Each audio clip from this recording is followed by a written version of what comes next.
I was told there would be babies.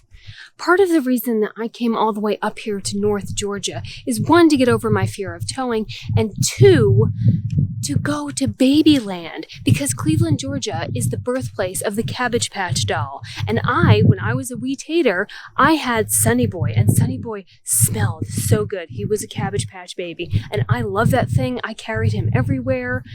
And then some parent who shall not be named threw him in the garbage.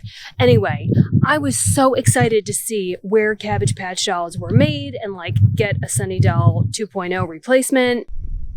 Babyland is closed. It is roped off. Georgia has been a pioneer in reopening throughout coronavirus, but apparently Babyland is still under quarantine. I mean, they're plastic. Surely their immune systems are strong enough. Oh, I'm so disappointed. Anyway, whenever the world gets back to normal, this is where you go to see where Cabbage Patch dolls are born. And I don't know if I'm curious or mildly horrified, but apparently in the morning they wake them up and then they birth a Cabbage Patch doll, I'm assuming out of a piece of cabbage, every hour on the hour. Oh, I was just hoping it was going to be so blissfully creepy, but we're not. Damn. You can buy them in here and they're a small fortune.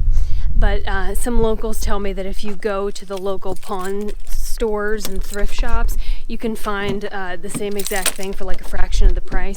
Because, every kid needs to have one. They play with it twice and then they never touch it again. In this case, every grown woman needs to have one, and probably the exact same thing. Okay, let's go. The story of Babyland will have to wait. We're headed to Helen. For years, I have wanted to see this tiny Bavarian hamlet nestled in the North Georgia mountains. I was warned by the locals that Helen was a tourist trap. Sometimes natives can be jaded, sometimes they're just not wrong. Straight to the visitor center I went to hear the rich history of this alpine town covering just 2 square miles. Had fearless pilgrims hoisted up their lederhosen, braved treacherous seas, and built their own Oktoberfest oasis here long ago? Does Rapunzel have an apartment on Main Street? No, of course not. Helen is as connected to Europe as I am to the Vikings. It was originally a sawmill town until 1968 when 4 guys, Pete, Jim, John, and Bob, decided the place really needed a facelift.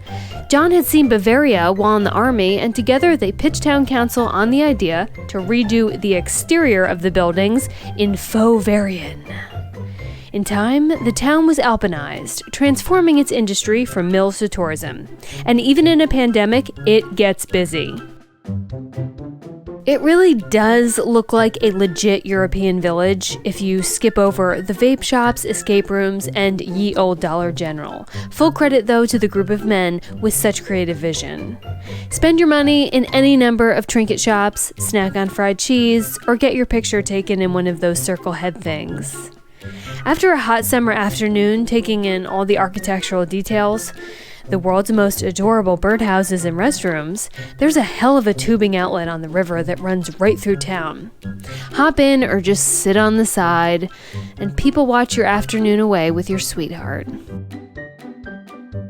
Don't forget to try the jerky before you leave. Jerky everywhere, including kangaroo, because who hasn't looked at this adorable marsupial and thought, damn, I bet that tastes great dehydrated.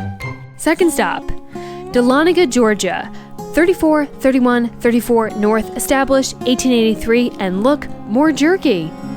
Dahlonega is an absolutely precious mountain town where you can learn to speak Southern. Listen to the piano for just a quarter and get a cup of coffee for 5 cents. On the honor system, of course. All built around a true town square where it said both hearses and brides circle, one to say their goodbyes, the other for good luck. Much of the original Dahlonega is gone, built with wood, it routinely burned down. The historic homes and buildings you see today are preserved, ironically, through poverty. After the gold rush, most of the area was too poor to rip down the old and come in with the new. They've kept up what they had, allowing you, in some way, to truly step back in time. Dahlonega comes from the Cherokee word Dahlonega. I'm probably saying it wrong. It means yellow. That yellow is what fatefully drove the Cherokee out of this area by force, what's now called the Trail of Tears. The state of Georgia expelled the Cherokees in 1838 under Andrew Jackson's Indian Removal Act. After that, the settlers had the Indians' gold for the taking. The gold making up the state capitol building came from here, and we're about to go get some. 200 feet underground 100 years back in time, the Consolidated Gold Mine was rockin'. It was discovered accidentally. Somebody tripped over a rock that happened to be solid gold. Today, a new gold mine sits on top of this one. Walmart, my favorite place. And here lies the best part of the story. I was totally miffed at how expensive the tour was. $20. I mean, give me a break. You've been on one cave tour, you've been on them all. Tour guide Dylan, D-Y-L-A-N, he will correct you. He was just yummy, suspenders and all. He started the tour with a quick motivational speech before our descent.